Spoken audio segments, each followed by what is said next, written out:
있어요. 이런 경우가 흔한가요, 백성호 변호사님? 그러니까 지금 중간에 그 조사를 받으러 나올 때 단 한 번도 수의를 입은 적이 없죠. 네. 항상 그 처음에 들어갈 때 입었던 코트를 입는데 검은색이요. 이게 원칙적으로 사실 이제 미결 수용소잖아요. 아직 네. 지금 형이 확정된 상황이 아니기 때문에 그 경우에 이제 검찰 조사를 받으러 나올 때나 법원의 재판을 받으러 나올 때는 본인의 선택에 따라서 수의를 입어도 되고 네. 사복을 입어도 됩니다.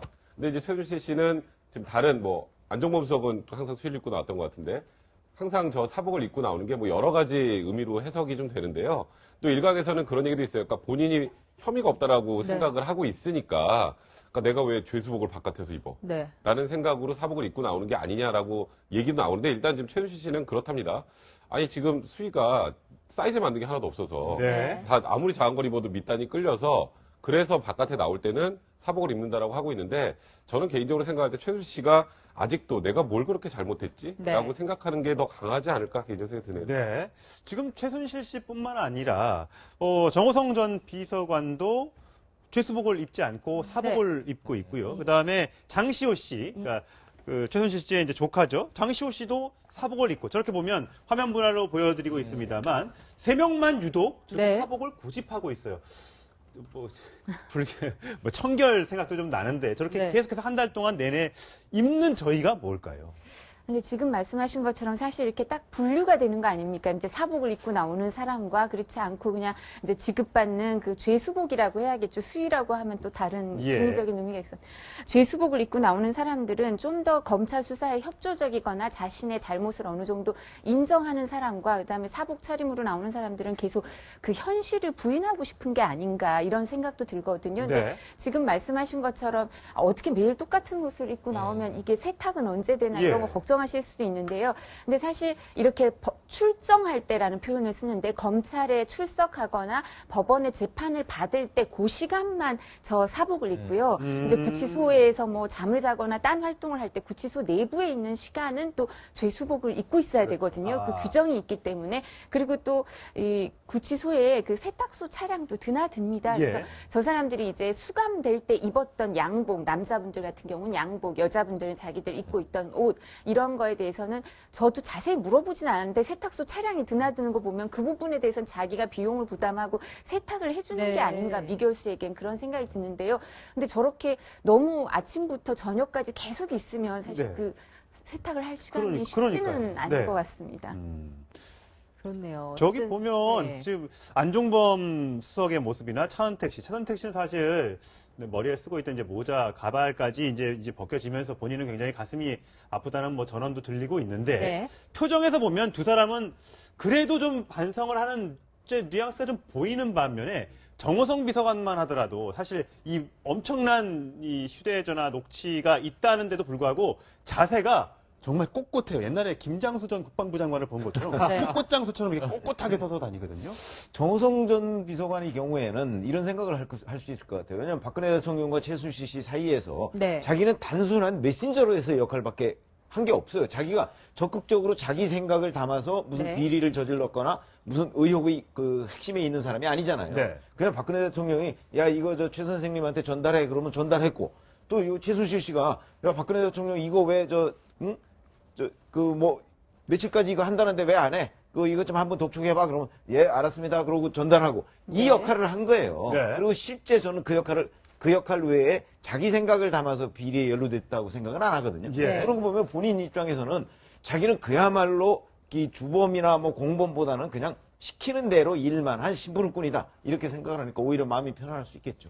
진짜 더 억울할 것 같은데요. 그렇죠. 왜냐하면은 문고리 3인방의 막내입니다. 사실상 안봉근 전 비서관, 이재만 전 비서관 또 이 선거 과정에서 안타깝게 교통사고로 사망한 이춘상 전 비서관. 그러니까 이 4명, 원래는 4인방 중에 제일 막내거든요. 그럼 그동안 국회의원 보좌관을 오래 하면서 이 청와대 입성하기 전까지는 주로 심부름이라든가 가장 허드렛 일을 맡아서 했을 거예요.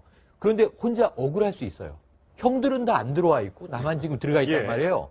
그러니까 뭐지? 나만 좀 억울한데 내가 뒤집었으나 여러 가지 생각을 하면서 적어도 이 구치소가 우리는 이제 영상이 나오는 모습만 보니까 굉장히 경황 없고 늘 카메라 프레시가 터질 것 같지만 구치소에서는 잠도 안 오고 생각할 시간이 훨씬 사회에서보다 많단 말입니다. 그럼 여러 가지 고민을 하는 결과 제가 보기엔 딱 수복을 입고 나오는 사람과 이 평복을 입고 나온 사람으로 나뉘어지는데 아직까지 대외적인 이미지를 나는 신경 쓰겠다 하는 그 네. 성격의 문제고요. 수복을 입으면 그만큼 제가 보기엔 마음이 편안해지는 것 같아요. 자, 죄의 값을 달게 받자. 이렇게. 그래서 그 분기점이 아마 곧 생길 것 같은데 어쨌든 재판에서 판가름이 나지 않겠습니까? 그런데 네. 제일 걱정되는 건 최순실 씨와 장시호 씨는 순순히 자신의 이 복잡하고 이 정말 본인이 얘기하지 않으면 다 드러날 수 없는 죄들을 네. 쉽게 불지 않을 것 같다. 이게 좀 걱정입니다. 지금 관계가 굉장히 복잡합니다. 네. 저희가 이 관계도를 준비해 봤는데요. 이 수많은 최순실 게이트 등장인물 중에서 과연 누가 거짓말을 하고 있을까? 이들의 관계는 무엇일까 정말 궁금합니다. 그런데 어제 이 차은택 씨가 드디어 이 재판에 넘겨졌어요. 네. 기소가 됐는데 이 차은택 씨의 변호인이 김기춘 실장과의 관계를 폭로했습니다. 그랬죠. 이거 한번 들어보시겠습니다. 2014년 6월인가 7월경에 김기춘 비서실장 공관에서 그 차은택, 김종 차관, 그다음에 당시 정성근 문화체육부 장관 내정자를 만난 사실이 있습니다. 어느 날 어디를 좀 찾아가봐라 하고 가봤더니 거기가 청와대 비서실장 공관이었고 그래서 한 10분 정도 김기춘 비서실장과 면담을 했다고 합니다. 어떤 경위로 그런 모임이 그런 만남이 이루어졌는지는 알 수는 없습니다. 최순실 씨가 어디를 가봐라 라고 한 데가 네, 그러니까 차은택 씨는 최순실 씨의 지시로 김기춘 실장을 만났다는 얘기입니다. 그런데 김기춘 실장 얘기는 또 달라요. 김기춘 실장은 박근혜 대통령이 어디 가보라 해서 갔더니 이 차은택 씨가 있었다 이렇게 얘기를 하거든요. 먼저 김기춘 전 실장의 얘기 들어보시겠습니다. 최순실 씨 관련한 보고를 받은 적이 있습니까? 보고받은 일 없고 알지 못합니다. 만난 일도 없습니다. 통화한 일도 없습니다. 네, 차은택 씨가 이 최순실 씨의 소개로 김기춘 실장을 만났다고 했는데 김기춘 전 실장이 최순실 씨를 모른다는 얘기 어떻게 보시나요? 사실 납득하기 좀 힘들죠. 네. 그러니까 지금 차은택 씨가 전 중국에서 들어올 당시부터 네. 무슨 얘기를 했냐면 지금 이 사태 어찌 보면 가장 주범이 최순실 씨지만 현실적으로 가장 중한형을 선고받을 걸로 예상되는 사람이 차은택 씨라는 얘기를 제가 한 적이 있었거든요. 네. 결국 모든 걸 본인이 다 뒤집어 쓰는 상황이 되는 거는 사실 본인도 감당하기 힘든 상황이잖아요. 그래서 차은택 씨가 변호를 통해서 지금은 좀 진실을 얘기하고 있다는 생각이 드는데 네. 그러니까 그런 겁니다. 차은택 씨가 이제 2014년 4월에서 5월쯤에 고영태 네. 씨의 소개로 최순실 씨를 만나요. 예. 네. 최순실 씨한테 사업 설명을 좀 하려고 하는데 사실 차은택 씨 입장에서 보면 그 당시 생각하면 최순실 씨가 뭔데? 잖아요. 네. 그냥 아무 공직도 없는 그냥 아주머니인데 예. 네. 이분한테 뭘 내가 사업 설명하면 내가 남는 게 뭐가 있지? 이 사람 믿을 수 있나라고 하는 찰나에 이제 최순실 씨가 그러면 저기 비서실장 공관 좀 한번 가봐라. 네. 그리고 갔더니 거기에 이제 김기춘 실장이 있었고 또 김종 차관도 있고 그 당시에 그 누구였죠?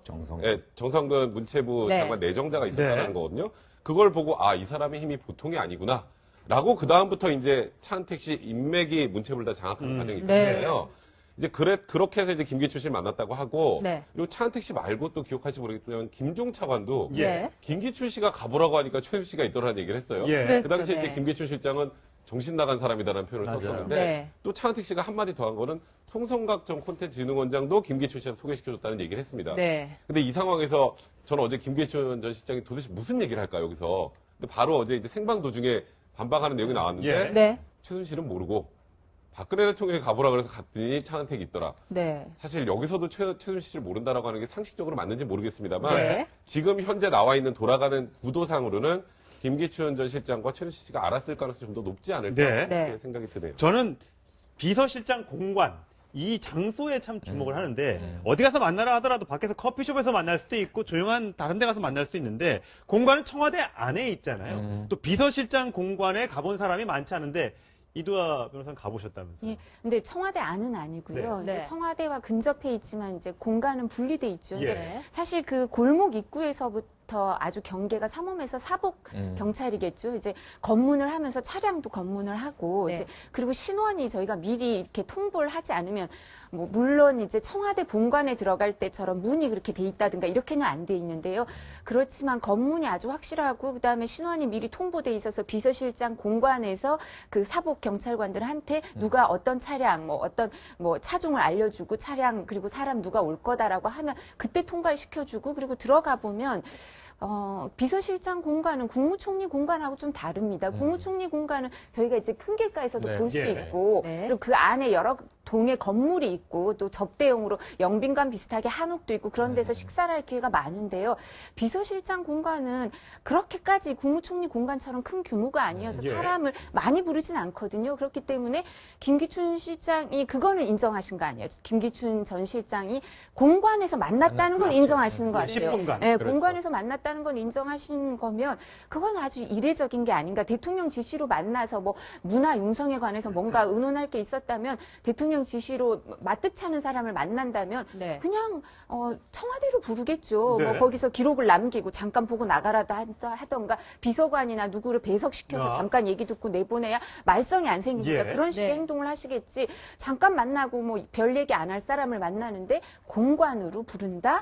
저희가 공관은 그러니까 대통령 관저에 가본 것처럼 비서실장 공관을 갔다 오면 자랑을 할 수 있는 국회의원도 그렇죠. 거기 갔다 왔다. 나 그렇죠. 비서실장하고 친하다. 그러니까 예. 아무래도 차은택 씨 입장에서는 아까 말씀하신 것처럼 사실 지하 세계에 돌아다니는 얘기가 많죠. 예. 고영태 씨나 최순실 씨가 초기에 정권 초기에 여러 가지 사업을 해보려고 그랬어요. 독일에서 뭐 수입하고 이런 걸 해보려고 하는데 그게 다 잘 안 됐답니다. 그 시절에 이제 사람들을 만나서 고영태 씨나 최순실 씨가 한 게 여러 가지 얘기를 하는데 사람들이 너무 황당한 얘기를 하니까 믿어주질 않으니까 자신들의 힘을 보여주기 시작했답니다. 그러니까 법률적인 문제를 해결해주고 네. 뭐 그런 식으로 힘을 보여주면서 신뢰를 얻었다고 하거든요. 그러니까 이 비서실장 공관도 그런 류의 어떤 네. 힘을 보여주기 위한 일이었을 텐데, 그러니까 김기춘 실장님이 정말 몰랐을까? 네. 아니면 이 부분에 대해서 일정 부분은 알 수밖에 없지 않았을까라는 네. 그렇죠. 합리적인 의심이 드는 그렇죠. 얘기죠. 그러니까요. 정말 몰랐을까 궁금한데 자꾸 정말 몰랐다. 하늘에 맹세코 몰랐다고 하는 게 검찰 수사에 대비하는 거다 이런 얘기도 있어요. 그러니까 워낙 완강하게 부인을 네. 했으니까. 그리고 우리가 지금 아니야, 그 김기춘 실장이 알았을 거라고 하는 증거는 확실하게 그렇죠. 내놓을 예. 수가 없잖아요. 다만 네. 증언만 있어요, 증언. 정황. 그렇다 보면 만약에 그 김기춘 전 실장의 저 주장이 정말 맞는다면 우리가 과거에 왜 전화를 할 경우에 보면 교환원이라고 있었어요. 예, 예. 기억나시죠? 예. 자기가 직접 어디다 통화를 하는 게 아니고 교환원을 통해서 들어가야 되거든요. 그러니까 저 말씀이 맞다면 결국 박근혜 대통령은 최순실 씨와 김기춘 전 실장 사이에서 교환원 같은 역할을 한 거예요. 네. 직접은 통화를 안 하고 네. 꼭 박근혜 대통령을 통해서 어디 가봐라. 그랬더니 갔더니 그 김기춘 실장이 있다. 그리고 또 한 번은 여기서 어디 가봐라. 그래서 이제 박근혜 대통령을 통해서 얘기를 했더니 갔더니 또 누가 있더라. 네. 이런 말이 성립하면 김기춘 전 실장의 얘기가 맞는데 네. 과연 박근혜 대통령이 그러면 김기춘, 최순실 이 두 사람 사이에서 교환원수 같은 그런 역할만 했을까? 네. 그리고 이게 기간이나 횟수가 한두 번이 아니거든요. 아주 네. 오랜 기간 동안에 매우 여러 차례 이런 일이 있었는데 그렇게만 했을까? 네. 그건 그렇지 않았을 것이라고 생각하는 것이 보다 더 일반적이죠. 네. 지금 여기서 핵심은 저거예요. 이 김기춘 비서실장과 최순실 씨는 과연 알았는가 몰랐는가 이게 핵심으로 그렇죠. 들어있어요. 예. 왜냐하면 이 김 전 실장도 이 상황을 너무 잘 알기 때문에 네. 최순실을 알아서는 안 되는 상황이 되는 거예요. 하지만 비서실장 입장에서 대통령이 공적이든 사적이든 뭔가 부탁을 하거나 지시를 할 때 수행하는 역할인 건 맞으니까 네. 대통령이 했다라고 모든 걸 하고 최순실은 모른다. 차은택을 만난 건 사실이다. 그건 네. 제가 보기엔 일치할 겁니다. 10분이란 시간도 딱 일치하는데 그럼 왜 만났는가를 이야기해야 되는데 네. 대통령이 시켜서 10분간 차를 마셨다 그랬는데 대통령 비서실장이 한가한 직업은 아니거든요. 네. 그러니까 10분 동안 만났다면 뭔가 목적이 있었을 거예요. 미팅의 목적이. 네. 그런데 차은택 변호사의 말로는 거기에 김종도 있었고 정성근도 있었다. 그러면 이 대목은 아직 김 실장이 얘기를 안 한 그렇죠. 부분인데 부인하고 있습니다. 복수로 모여 있었다라고 확인이 되면 그건 확인이 되잖아요. 왜냐하면 기록이라는 게 있으니까. 네. 그러면 그것은 회의가 되는 겁니다. 네. 티타임이 아니라 이제 회의가 되는 거죠. 그럼 그 자리에서는 무엇이 약속됐나? 그때 뭐 차은택 감독을 네. 문화융성위원으로 꽂아라라든가 사업 추진단장을 시켜라든가 어떤 보직이 오가는 일이 됐다면 네. 프로젝트가 발생했을 거예요. 예. 그럼 보다 좀 검찰이 면밀하게 미팅의 내용을 확인할 수 있을 텐데 그런 부분에 대해서는 결국은 또 소환 조사로 돌아가게 되는 이제 그런 상황이 네. 필요해 보입니다. 예. 근데 어제 차은택 씨 변호인이 또 다른 관계에 대한 폭로를 했습니다. 바로 이 최순실 씨와 우병우 전 민정수석의 관계인데요. 저희가 정말 궁금했잖아요. 과연 이 둘 사이에 커넥션이 있었을까. 그런데 어떻게 있다고 주장을 한 건지 먼저 어제 차은택 씨 변호인 얘기 다시 들어보시겠습니다. 우병우 수석의 장모가 운영하는 김씨씨에서 골프를 같이 쳤다는 것은 사실입니다. 그래서 그때 최순실, 그다음에 고영태, 차은택 감독.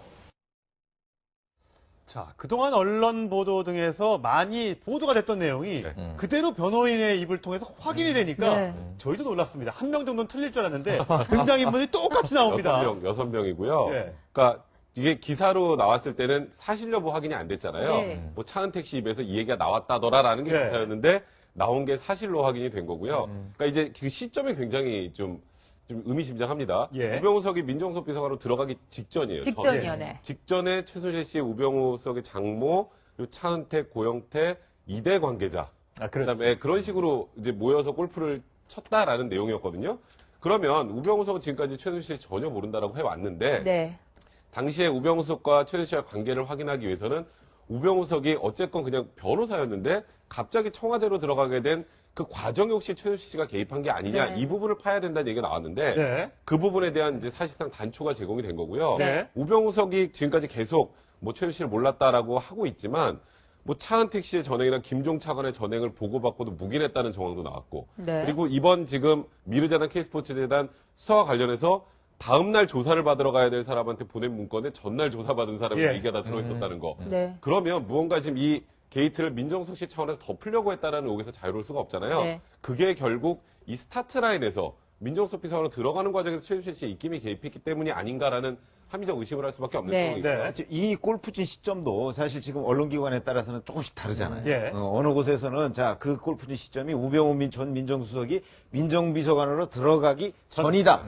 또는 후다. 이렇게 지금 나눠져 있어요. 근데 그 부분에 관해서는 사실은 그 변호사가 명백하게 얘기는 안 했어요. 시점이 어느 때다는 건. 근데 어느 때든 간에 이거는 아마도 최순실 씨가 만든 모임인 것 같아요. 왜냐하면 그게 5명의 골프 친 멤버가 다 최순실 씨하고는 이리저리 관련이 있고 고영태 씨, 차은택 씨, 그렇죠? 그다음에 우병우 수석 장모, 최순실 씨 본인, 거기다 2대 관계자까지 있는 거죠. 2대 관계자면 그 해에 그 최순실 씨의 딸이 2대에 들어가는 해예요. 그러네요. 그러니까 이게 다 최순실 씨하고 관련된 거예요. 그러면은 최순실 씨가 어찌됐든 간에 우병우 수석 장모하고 얘기를 해서 그 사위인 우병우 전 수석을 청와대에 밀어넣을 가능성 그게 충분히 있는 거죠. 왜냐면 그게 전이든 후든 전이라면 사전에 공모를 해서 청와대로 이렇게 보내자 얘기를 했을 것이고 후라면 이미 그 민정비서관이 된 이후니까 일종의 그런 축하 모임 비슷하게 했을 가능성. 여하튼 전후 어느 때든 간에 우병우 전 수석의 장모와 최순실 씨가 알았다는 거는 우병우 전 수석이 청와대에 입성하는데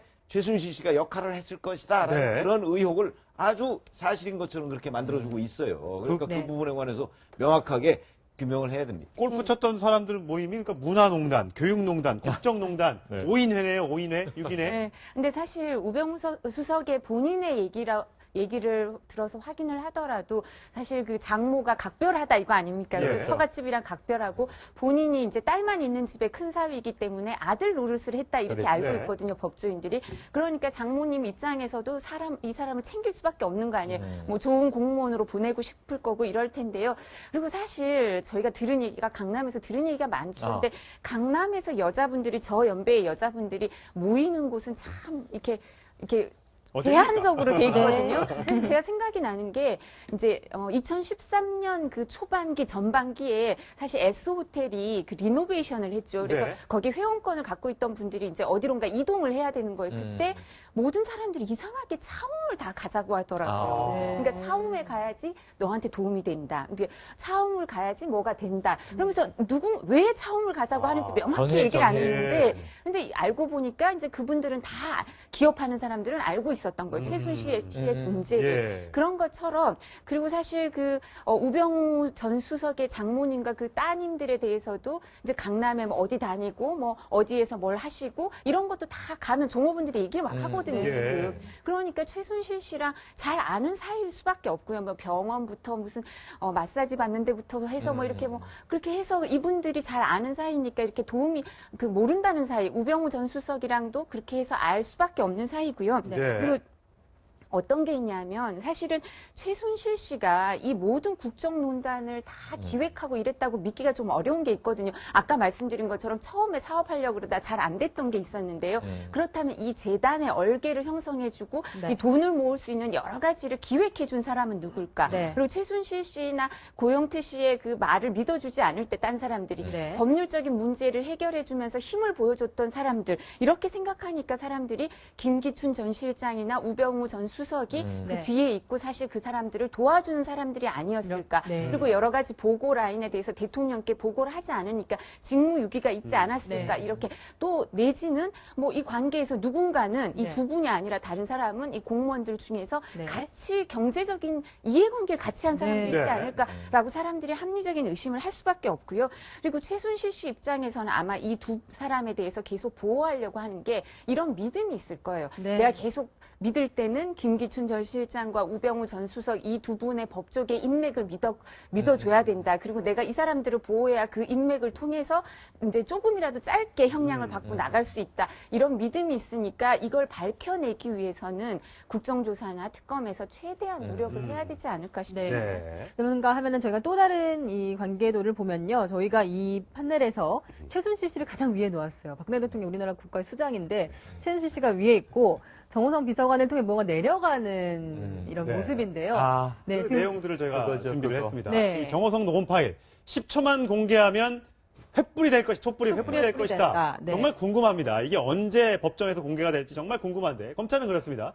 음성 녹음 듣고 실망과 분노에 감정 조절이 안 될 정도다. 어떻게 대통령이 이렇게 무능할 수 있느냐. 무능이라고 했습니다. 사정당국 관계자는 녹취 내용을 접한 검사들이 한 얘기라면서 이 내용이 알려지면 대한민국 망한다. 대통령은 정말 끝장난다. 이런 말들이 돌고 있다. 이렇게 채널A에 전해왔습니다. 자, 일단 그러면 확인된 내용들은 어떤 것이 있을까? 대통령의 지시라고 해놔 있습니다. 최 선생님의 의견은 들어봤나요? 최순실 선생님께 물어보세요. 최 선생님에게 전달하세요. 이 대통령 수석비서관 회의 일정 의제 등 논의하는 내용, 최순실이 정호성에 대통령에게 왜 전달하는 게 늦냐? 이렇게 꾸짖는 내용 등이 들어가 있는 것으로 이제 알려졌고요. 오죽하면 SNS에 미확인 소문, 설입니다. 찌라시 수준의 설인데 최순실이 박 대통령에게 빨리 독촉해서 모레까지 하라고 해라. 그러니까 대통령을 빨리 움직여서 빨리 하라고 해라. 그러니까 사실상 최순실 씨가 대통령을 지시했다라는 얘기까지 지금 돌고 있을 정도. 그렇죠. 저도 뭐 당일날 바로 받아봤는데 뭐 증권과 찌라시, 뭐 카카오톡으로 엄청나게 옵니다. 뭐 이런 얘기 저런 얘기. 근데 다 추정일 뿐인데 저 가운데 있는 사정당국 관계자에게요. 이 내용이 알려지면 대한민국은 안 망합니다. 제가 단언컨대 이 내용이 알려줘도 망하지 않고요. 빨리 알려줘야 될 필요가 있어요. 왜냐하면 이 이야기를 다 국민들이 지금 알고 너무나 궁금해하고 있는 것이 오늘 오전에 포털 실시간 검색어 1위가 정호성 녹취 파일이에요. 그거를 궁금해하는 거예요, 국민들이. 지난 이 토요일 밤에 있었던 촛불 집회 때부터 이야기가 이미 돌기 시작해서 그 사이에 뭐 모든 우리 방송의 르포르타주, 심층 탐사 보도 프로그램들은 다 지금 이 사건 집중하고 있지 않습니까? 우리도 매일 지금 특보로 나가고 있고 그럼 국민들은 자 10초든 10분이든 한번 들어봅시다. 그럼 이 안에서 틀림없이 여러 가지 정황이 있을 거로 봐요. 제가 보기에는 심각한 문제가 될 것은 아까 저 관계도 그러면 기흥 CC에 모여서 무슨 얘기를 했을까? 뭐 우리 사위를 좀 청와대로 보내라.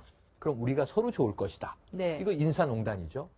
또는 뭐 국가안보 관련해서 이 드레이드스턴 선언에 이 통일은 대박이라는 문구를 꼭 넣으라고 해라. 이런 말이 대중의 귀에 뭐 팍팍 꽂힌다. 뭐 이 다 지금 제 개인적인 추정입니다. 뭐 이런 말이든 우리가 지금까지 확인하고 있는 농단에서 하나만 대통령의 육성으로 팩트가 확인되면 그냥 국민들은 아 그랬었구나 하고 이제 그냥 이 게임은 종료가 되는 거예요. 근데 이제 그것은 어차피 제가 보기엔 시간 문제예요. 법정에 제출될 것이기 때문에 이건 뭐 일부 일선의 이 수사에 관계하는 검사들만 알고 끝나기는 불가능한 얘기입니다. 어차피 공개될 것이고 역사에 기록될 것이고 이번 사건의 종지부를 찍을 사안인데 그게 10초가 되든 10분이 되든 적정 시점에 제가 보기에는 지금 당장 다음 주에 이번 주에 특검이 확정이 돼서 12월 2일로 결정이 돼야 되는 거잖아요. 이번 금요일에. 그러고 약 20일의 준비 기간을 거쳐 수사에 들어가면 이번에는 피의사실 공포죄가 면되잖아요. 이번에는 수사 상황을 다 보도 보고할 수 있도록 지금 이 특검법을 고쳐놨습니다. 예. 그럼 제가 보기엔 12월 중순부터는 이 내용이 쏟아져 나와요. 그렇다면은 자 검찰에서 국민들의 알 권리와 관련해서 궁금증을 증폭시키지 말고, 왜냐하면 이게 유언비어와 괴담의 원천이 될 수 있어요. 대통령의 혐의가 느닷없이 이상한 것으로 또 도색이 될 수가 있어요. 그래서 차라리 핵심적인 것 한두 개는 사전에 적절한 시점에 그러니까요. 이번 주에라도 네. 공개하는 게 낫지 않겠는가 하는 네. 생각입니다. 제가 공개 시점을 지금 화면으로 보여드리고 있습니다만 재판 과정 다음 달 13일 이후가 될 수 있고요. 특검 수사 과정이면 다음 달 중순, 국조특별위원회에서는 오늘 30일 이후, 국정조사에서 밝히는 게 제일 시간성으로 좀 그렇죠. 총각을 다루네요. 예. 저때 좀 공개했으면 좋겠다는 개인적인 네. 생각을 가져보고요. 자, 박 대통령이 이렇게까지 정말 최순실 씨로부터 지시를 받고 얘기를 들었을까라고 아닐 거야 라고 믿고 싶지만 그런 정황이 속속 드러나고 있는 게 박근혜 대통령이 최순실 정유라 씨의 친구 아버지의 사업을 좀 도와주라고 네. 하고 광고회사를 뺏어오라고 하는데 부분에서 지시를 하고 네. KT의 임원을 꽂아라. 꽂아라 하면서 홍보 쪽입니다. 보직 변경까지 해줘라. 하고. 보직 변경까지 해줘라. 네. 이러니까 이게 생각해보면 분명히 합리적인 추론이 가능한 거예요. 그러니까 사실 지금 나와 있는 거 공소장에 들어가 있는 내용을 보면 네. 그러니까 최순실의 민원 해결사예요. 그렇죠. 박근혜 대통령이 그렇게 그냥 딱 한 줄로 요약할 수 있을 것 같아요. 그러니까 뭐 예를 들어서 국가 중대사도 아니고 정유라 씨 친구의 아버지가 하는 회사를 그걸 또 정무고 회장을 만나서 팜플렛까지 보여주면서 네. 이 회사 좋은 회사입니다. 예. 여기 좀 납품 좀 하게 해주세요. 그것도 아주 큰 돈이 물론 10억은 굉장히 큰 돈이죠. 예. 10억 정도의 사업 들어가는 정도의 내용까지 하나하나 미주알 고주알 네. 청탁을 들어준 거였고요. KT 관련해서는 그러니까 광고 홍보와 관련된 사람을 달라는 것을 다 꽂아준 거잖아요. 쉽게 말해서 이 사람들을 꽂아줘야 KT 광고가 이 차은택 씨 쪽으로 넘어올 수 있으니까. 예. 그러니까 이거는 말 그대로 박근혜 대통령이 본인은 그래서 억울하실 수도 있을 것 같아요. 아니 나는 그 최순실이 막 이렇게 해달라는 게 다 좋은 회사인 줄 알고 그냥 도와준 건데 이게 내가 뭐 잘못이야라고 생각하실 수도 있는데 네. 그건 정말 큰 오산이게요. 우리나라 대통령은 그러니까 민원 해결사가 아니에요. 이거는 정말 뭐 폄하하는 게 아니라 네. 하위 직급 공무원들도 안 하는 일입니다. 이런 거는. 예. 이런 거를 일국의 대통령이 네. 최순실 씨 얘기만 듣고 하나하나 다 설명해 가면서 이 청탁을 들어줬다라고 하는 건 네. 이거는 사실 국민이라는 사람 입장으로 녹음 파일이 공개되기 전이라도 사실 이런 정도 수준이라면 국민들이 대통령이 아니 책임질 이게 수밖에 민원 없는 상황이에요. 해결사라기보다는 차라리 영업사원입니다. 팜플렛을 들이밀면서. 네. 예. 아니, 생각을 한번 해보시면요. 이게 저는 막 이 식은땀이 나는 게 대통령 앞에 현대자동차 그룹의 정몽구 회장이 갔어요. 예. 그럼 이게 어마어마한 자리잖아요. 박정희 대통령 시절 한번 생각해 보시자고요. 네. 정주영 창업주 시절을. 그럼 박정희 대통령을 만나서 산업을 어떻게 이끌까? 산업화에 대한 정책 얘기를 하면서 한번 조선 사업을 키워보시오. 이런 얘기를 하던 예. 그 이제 자제들이 만났는데 이런 회사가 있는데 좀 물량을 받아달라. 그럼 정몽구 회장이 굉장히 긴장했을 거예요. 예. 10조짜리인가? 한 1조짜리인가? 네. 뭐 한 장이라 그러면 이게 조 단위를 생각했을 텐데 네. 회사를 보니까 그 얼마나 되겠어요? 10억? 이게 유아인이 한 대사예요. 어이가 없네. 이렇게 되는 거예요. 예. 지금. 코미디인데 이게 블랙 코미디입니다. 그래서 국민들이 정말 이것도 영화 됐는데 예. 네. 국민들에게 예. 모욕감을 줬습니다. 자, 이런 얘기들이 자꾸만 나오니까 정치권에선 결국 하야가 안 되고 또 그러면 탄핵밖에 갈 길이 없다라고 해서 탄핵으로 언제 탄핵할 것이냐 이걸 놓고 여야가 격돌을 하고 있습니다.